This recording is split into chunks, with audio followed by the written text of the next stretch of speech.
"You're coming with me," said the rancher when her in-laws cut her hair and blackened her face. The first scream cracked through the still air like a rifle shot, sharp enough to make Eli Mercer stop mid-stride. He had been on his way to the blacksmith, thinking only of the busted hinge on his corral gate, when the second scream rose, ragged, choking, and swallowed too soon.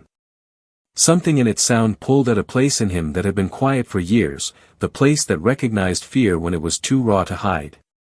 He turned toward the narrow run between the stable and the feed store, where shadow pulled in the midday heat. A crowd pressed in there, women in dust-gray skirts, a few men lingering just far enough back to claim they weren't part of it. The air was thick with a sour smell of sweat and dust, and the murmurs of those watching were laced with a hunger that had nothing to do with food. Pushing through the onlookers, Eli caught sight of her. A young woman, thin as fence wire, cheeks smeared black as if she'd been dragged through soot, was held on a rough stool. One hand gripped the edge of the seat. The other was wrenched behind her by a man whose stance was casual, but whose fingers bit deep into her arm. Her eyes didn't meet anyone's. They fixed on a spot in the dirt, as though looking up might make it worse. Beside her, a woman old enough to be her mother, broad across the shoulders, jaw sharp as a hatchet, brandished a pair of shears. The metal caught the light, flashing just before the blades closed on a thick lock of the girl's auburn hair. The strands fell to the ground, dull against the dirt. Another cut, another tumble of hair.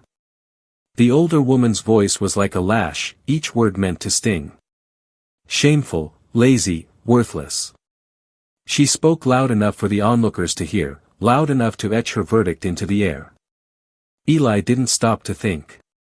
He stepped forward, boots grinding against the grit, and the mutters around him thinned into a weary hush. His shadow stretched over the scene, swallowing the edge of the stool. The shears paused mid-cut, and the older woman looked up, eyes narrowing. "She's coming with me," he said. His voice was low, unhurried, but it carried in the way a distant storm carries, quiet now, but promising something if you ignored it. A few in the crowd laughed, short and unsure. The man holding the girl tightened his grip, straightening like he'd been challenged. "Ain't your concern," he muttered. Eli's gaze didn't waver from the girl. "Stand up," he told her, steady and plain, as if no one else were there. For a heartbeat, she didn't move. Then slowly, she lifted her eyes. They were the eyes of someone who'd been struck too often to believe a voice could be gentle. The man shifted, his free hand brushing the butt of his revolver. Eli closed the space between them in 3 steps. His left hand came to rest on the man's shoulder. Not hard, not yet, but with the weight of a man who'd moved cattle heavier than him. The man's stance faltered. "I said," Eli repeated, "she's coming with me." The older woman scoffed, tossing the shears into a bucket with a clang. "You think you can just take her? She's ours by law. She married my boy. She belongs to us now." Eli let the silence hang until it was uncomfortable. "Not anymore." He pulled his neckerchief loose, worn soft from years in the sun, and draped it around the girl's shoulders, covering the torn seam at her collarbone. It was a small thing, but it cut through the moment like a clean wind. She stood slow, unsteady, her knees trembling as though they might fold. Someone muttered in the back of the crowd, and the sound of boots scuffing against dirt followed them as they moved aside. Eli didn't look away from her until they were walking, his hand hovering just near enough to steady her if she stumbled.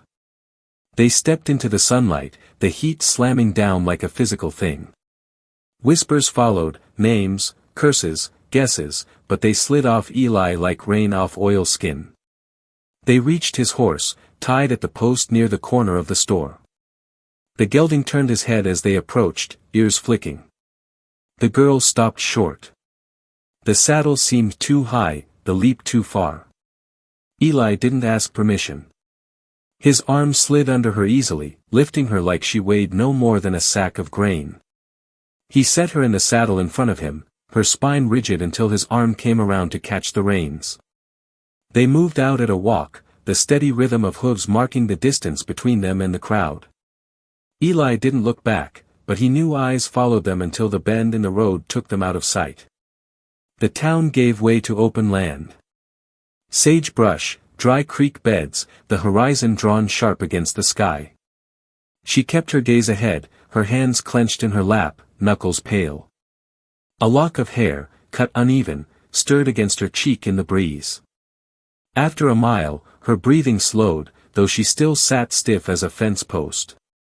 He could feel the tension in her back through the space between them. He said nothing. Words were a weight best added when a person was ready to bear them. The sun slid lower, shadows stretching long over the land. Somewhere in the distance, a hawk cried. By the time they reached the edge of the dry creek, the sound of town had fallen away completely, replaced by the hush of wind through grass. The gelding stepped down the bank, hooves thudding softly in the sand before climbing the far side. At the crest, Eli slowed. The girl's head turned slightly, as if sensing something shift over the far ridge, faint as the line of a pencil against paper. 3 riders appeared. They were too far to make out faces, but their presence was a shadow across the gold of the evening.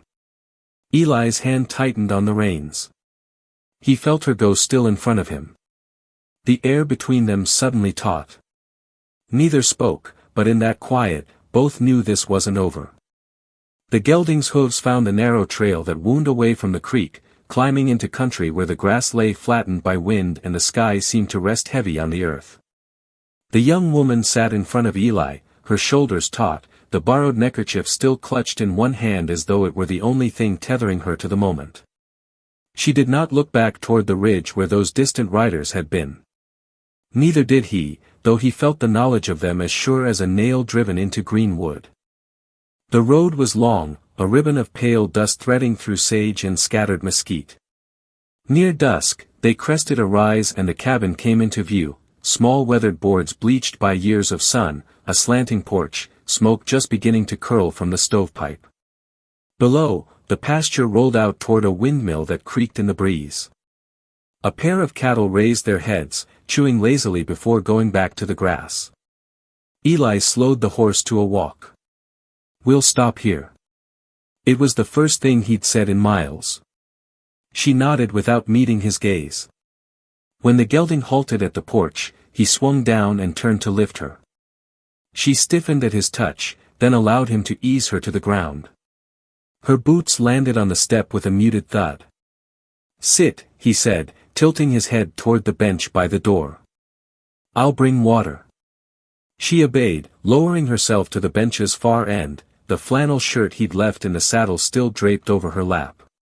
Her eyes roamed over the yard, the chicken coop near the sidewall, a pile of split wood stacked with the neatness of habit. The air smelled faintly of juniper smoke and the faint tang of rain far off. Eli returned with a tin basin and a clean rag. He set them beside her, then crouched to pour cool well water in until it lapped the rim. "For your face." Her fingers trembled as she dipped the rag, squeezing it out before lifting it to her skin. Black streaks ran down her cheeks, swirling into the basin's water. She worked in silence, the sound of the cloth moving against her skin the only thing between them. When she was done, she glanced at him as if to ask whether she had missed any spot. He shook his head once. "I'll see to the stock," he said, rising. He left her there on the porch, the basin at her feet. From the barn came the low sounds of animals greeting their keeper, the soft thud of hooves, the rustle of hay. Inside she found the cabin dim but tidy, a worn table with 2 chairs, a small stove with an iron kettle resting on top. The scent of coffee lingered faintly, though the pot was cold. She moved slowly, touching nothing. In the corner stood a narrow bed covered with a faded quilt, its colors softened to earth tones. Beside it, a peg on the wall held a folded blanket. She guessed that was his bed, the one by the cold hearth in the main room. When he came back in, the last of the day's light had gone, leaving only lamplight spilling across the floor. He carried 2 plates, beans with bits of bacon and cornbread thick enough to fill a palm. He set one in front of her, the other at his place across the table. "Eat." She did slowly, tasting each bite as though food was something she'd once known but had forgotten the shape of. He didn't speak, only watched the firelight shift over the walls. When she set her fork down halfway through, murmuring a quiet, "Thank you," he took it as enough. After the dishes were cleared, he stoked the stove until it gave off steady warmth. He unrolled a bedroll near the hearth and gestured toward the small bedroom. "You take that one. Door stays open just in case you need something." She lingered in the doorway, glancing back at him. His head was bent over the task of checking the rifle that leaned by the wall, quiet, methodical work. She closed the door only partway, the narrow gap letting the lamplight spill into the dark. The wind rose in the night, rattling the shutters. She lay awake, listening to it scrape along the roof. Once she thought she heard a horse somewhere beyond the fence. But when she looked toward the crack in the door, Eli was still on the floor, his head resting on a folded coat, breathing even. At dawn, she rose and pulled on the flannel shirt. The air was cold enough to sting her lungs. She stepped onto the porch and saw him at the pump filling 2 buckets. His breath clouded in the pale light, and the sleeves of his shirt were rolled to his elbows. He didn't look surprised to see her, only nodded toward the bench again.